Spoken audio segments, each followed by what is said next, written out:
ಶ್ರೀ ಗುರುಭ್ಯೋ ನಮಃ. ಆತ್ಮೀಯರೆಲ್ಲರಿಗೂ ಆಧ್ಯಾತ್ಮಿಕ ಲೋಕ ಚಾನೆಲ್ಗೆ ಸ್ವಾಗತ ಸುಸ್ವಾಗತ.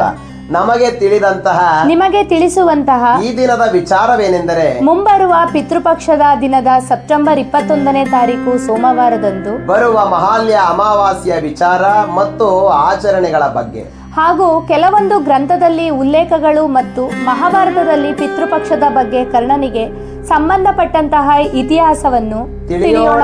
ವಾಗರ್ತಾವಿವ ಸಂಪೃಕ್ತೋ ವಾಗರ್ತ ಪ್ರತಿಪತ್ತಯೇ ಜಗತ ಪಿತರು ಒಂದೇ ಪಾರ್ವತಿ ಪರಮೇಶ್ವರ. ಮನುಷ್ಯರಿಗೆ ಜೀವನದಲ್ಲಿ 3 ಋಣಗಳು ಮುಖ್ಯವಾಗಿದೆ. ಅದರಲ್ಲಿ ದೇವಋಣ, ಋಷಿ ಋಣ, ಪಿತೃಋಣ. ದೇವಋಣವು ಪ್ರತಿದಿನ ನಾವು ಮಾಡುವಂತಹ ದೇವತಾ ಆರಾಧನೆಯಿಂದ ತೀರಿಸುತ್ತೇವೆ. ಋಷಿ ಋಣವು ಗುರುಗಳಿಗೆ ನಿತ್ಯ ಸ್ಮರಣೆ ಹಾಗೂ ಋಷಿಗಳಿಗೆ ಸಲ್ಲಿಸುವ ತರ್ಪಣಗಳಿಂದ ತೀರಿಸುತ್ತೇವೆ. ಪಿತೃಋಣವು ಮನುಷ್ಯ ತೀರಿಸಲೇಬೇಕಾದ ಬಹುಮುಖ್ಯ ಋಣವಾಗಿದೆ.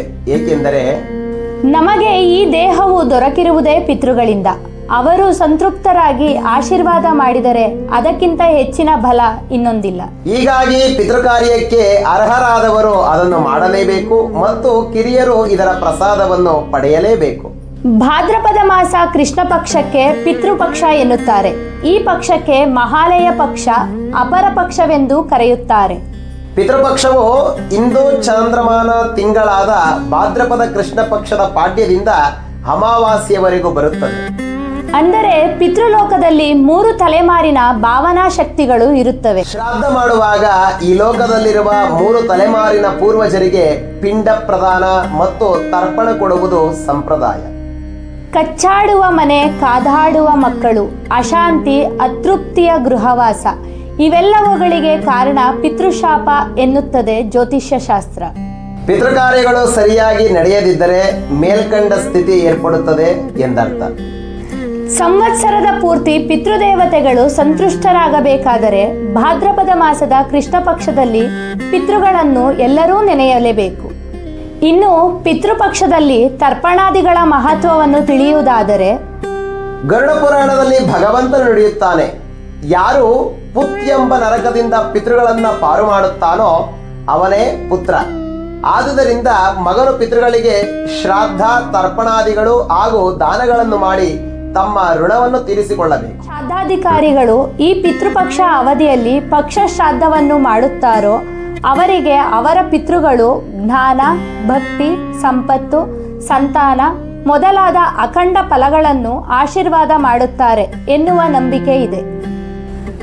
ಪಿತೃಗಳಿಗೆ ಫಲ, ಪುಷ್ಪ, ವಸ್ತ್ರ, ಇತರೆ ವಸ್ತುಗಳನ್ನ ಅರ್ಪಿಸಿ ತದನಂತರ ಕಾಗೆಗಳಿಗೆ ಅಥವಾ ಹಸುಗಳಿಗೆ ನೀರು, ಆಹಾರವನ್ನು ಸಮರ್ಪಿಸಿ ನಮಸ್ಕಾರವನ್ನ ಮಾಡಬೇಕು.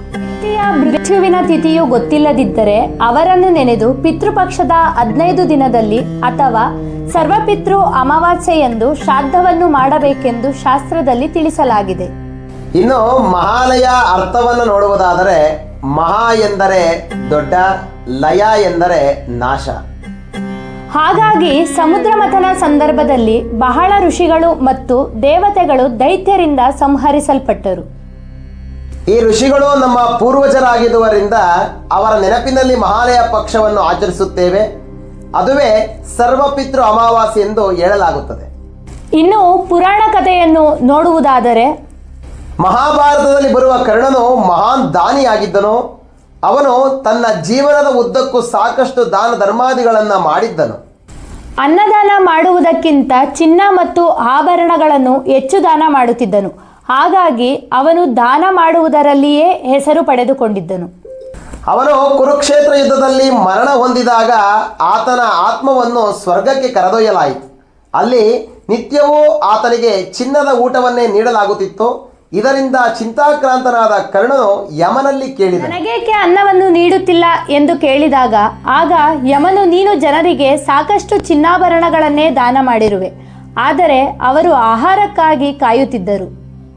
ಅವರ ಮನಸ್ಸು ಆಹಾರವನ್ನಾದರೂ ದಾನ ಮಾಡಬಹುದಿತ್ತು ಎಂದು ಹಂಬಲಿಸುತ್ತಿತ್ತು. ಇನ್ನು ನೀನು ನಿನ್ನ ಪೂರ್ವಜರಿಗೂ ಅನ್ನದಾನ ಮಾಡಲಿಲ್ಲ, ಅದಕ್ಕಾಗಿಯೇ ನಿನಗೆ ನಿನ್ನ ದಾನದ ಫಲವಾಗಿ ಚಿನ್ನದ ಊಟವನ್ನೇ ನೀಡಲಾಗುತ್ತಿದೆ ಎಂದನು. ಆಗ ಕರ್ಣನು, ನನ್ನ ಪೂರ್ವಜರು ಯಾರೆಂದು ನನಗೆ ತಿಳಿದಿರಲಿಲ್ಲ, ದಯವಿಟ್ಟು ಅದಕ್ಕೆ ಪರಿಹಾರ ತಿಳಿಸಿ ಎಂದು ಪ್ರಾರ್ಥಿಸುತ್ತಾರೆ. ಆಗ ಯಮರಾಜನು ತಪ್ಪನ್ನು ತಿದ್ದಿಕೊಳ್ಳಲು 15 ದಿನಗಳ ಕಾಲ ಕರ್ಣನನ್ನು ಭೂಮಿಗೆ ಕಳಿಸಿದನು. ಆಗ ಕರ್ಣನು ಪೂರ್ವಜರ ಶ್ರಾದ್ದವನ್ನು ಮಾಡಿ ಅವರ ನೆನಪಿನಲ್ಲಿ ಆಹಾರ ಮತ್ತು ನೀರನ್ನು ದಾನ ಮಾಡಿದನು. ಅವಧಿಯಲ್ಲಿ ಪಿತೃಪಕ್ಷ ಎಂದು ಕರೆಯಲಾಗುತ್ತದೆ. ಆ 15 ದಿನಗಳ ಕಾಲ ನಮ್ಮ ಪೂರ್ವಜರು ಭೂಮಿಗೆ ಸಮೀಪಿಸುತ್ತಾರೆ ಎಂಬತಕ್ಕಂಥದ್ದು ನಮ್ಮೆಲ್ಲರ ಭಾವನೆ. ನಾವು ಅವರಿಗೆ ಆಹಾರವನ್ನು ನೀಡಿದರೆ ಅವರು ಅತ್ಯಂತ ತೃಪ್ತಿಯನ್ನು ಪಡೆದುಕೊಳ್ಳುತ್ತಾರೆ, ಜೊತೆಗೆ ನಮ್ಮನ್ನು ಹರಸುತ್ತಾರೆ ಎಂದು ಹೇಳಲಾಗುತ್ತದೆ. ಇನ್ನು ಸರ್ವಪಿತೃರನ್ನು ಈ ಕೆಳಗಿನ ಪ್ರಾರ್ಥನೆಯ ಮುಖಾಂತರ ಮನಸ್ಸಿನಿಂದ ಪ್ರಾರ್ಥನೆಯನ್ನು ಮಾಡುವುದರಿಂದ ಗತಿಸಿದ ಹಿರಿಯರ ಅನುಗ್ರಹದಿಂದ ವಂಶವು ಅಭಿವೃದ್ಧಿಯಾಗುತ್ತದೆ. ಇನ್ನು ದೇವಪಿತೃಗಳನ್ನು ಶ್ಲೋಕದ ಮುಖಾಂತರ ಪ್ರಾರ್ಥಿಸುವುದಾದರೆ, ಅಮೂರ್ತಾನಾಂ ಸುಮೂರ್ತಾನಾಂ ಪಿತॄಣಾಂ ದೀಪ್ತ ತೇಜಸಾಂ ನಮಸ್ಯಾಮಿ ಸದಾ ಭಕ್ಷ್ಯ ಧ್ಯಾಯೀನಾಂ ಯೋಗ ಚಕ್ಷುಷಾಂ ದೇವತಾಭ್ಯ ಪಿತೃಭ್ಯಶ್ಚ ಮಹಾಯೋಗಿಭ್ಯ ಏವ ಚ ನಮಸ್ವಧಾಯಿಕೆ ಸ್ವಾಹಾಯಿಕೆ ನಿತ್ಯಮೇವ ನಮೋ ನಮಃ. ಒಂದು ಸಂದೇಶ ನಿಮಗೆಲ್ಲರಿಗೂ ಇಷ್ಟವಾಗಿದೆ ಎಂದು ಭಾವಿಸುತ್ತೇವೆ. ಇನ್ನು ಹೆಚ್ಚಿನ ವಿಚಾರಗಳಿಗಾಗಿ ನಮ್ಮ ಆಧ್ಯಾತ್ಮಿಕ ಲೋಕ ಚಾನೆಲ್ನ ಸಬ್ಸ್ಕ್ರೈಬ್ ಮಾಡಿ, ವಿಡಿಯೋವನ್ನು ಲೈಕ್ ಮಾಡಿ ಮತ್ತು ಶೇರ್ ಮಾಡಿ.